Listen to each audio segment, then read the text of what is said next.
আপনারা কি জানেন বেনারসে একটি মাত্র বিশ্বনাথ মন্দির নেই, আছে আরো একটা বিশ্বনাথ মন্দির, যেটিকে বলা হয় নতুন শ্রী বিশ্বনাথ মন্দির। আজকে তোমাদের দেখাবো সেই মন্দির। রামনগর দুর্গ থেকে আমরা এখন রওনা দিলাম BHU ক্যাম্পাসের উদ্দেশ্যে। রাস্তায় যেতে যেতে মনে হলো গাছপালায় ঘেরা সবুজে মোড়ানো এই ক্যাম্পাস যেন একেবারে অন্য জগৎ। বেনারস হিন্দু ইউনিভার্সিটি বা সংক্ষেপে BHU ভারতের অন্যতম বৃহত্তম এবং ঐতিহ্যবাহী বিশ্ববিদ্যালয়ের একটি। এটি 1916 সালে প্রতিষ্ঠা করেন পণ্ডিত মদন মোহন মালব্য প্রায় 1300 একর জায়গার উপর। এখানে রয়েছে হাজার হাজার ছাত্রছাত্রীর বাস, এখানকার লাইব্রেরি, গবেষণা কেন্দ্র, হাসপাতাল সব মিলিয়ে এটি একটি পরিপূর্ণ শিক্ষানগরী। ওই যে দেখা যায় নতুন বিশ্বনাথ মন্দিরের চূড়া। এই নতুন বিশ্বনাথ মন্দির তৈরি হতে সময় লেগেছিল বহু বছর। 1931 সালে এই মন্দিরের নির্মাণ কার্য শুরু হয় এবং শেষ হয় 1966 সালে। সাদা মার্বেল পাথরের তৈরি এই মন্দিরটি অপূর্ব সুন্দর, চোখ ধাঁধানো এর নকশা স্থাপত্য।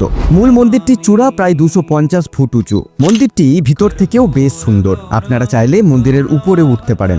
আগে চলুন ভগবানের দর্শন করে আসি। বলে রাখা ভালো, এই পর্যন্তই ফোন অ্যালাউ আছে। মহাদেবের কোনো ছবি বা ভিডিও আপনারা তুলতে পারবেন না। মহাদেবের দর্শন করে বের হলাম। মন্দিরের চারপাশটাও বেশ সুন্দর, গাছপালা দিয়ে সাজানো। বেনারস ট্যুর প্ল্যান করলে এই BHU ক্যাম্পাসের ভিতর নতুন শ্রী বিশ্বনাথ মন্দির অবশ্যই দেখে যাবেন। আর ভিডিওটা যদি আপনাদের ভালো লাগে অবশ্যই একটা লাইক করে চ্যানেলটাকে সাবস্ক্রাইব করে রাখবেন, না হলে আমি হারিয়ে যাব।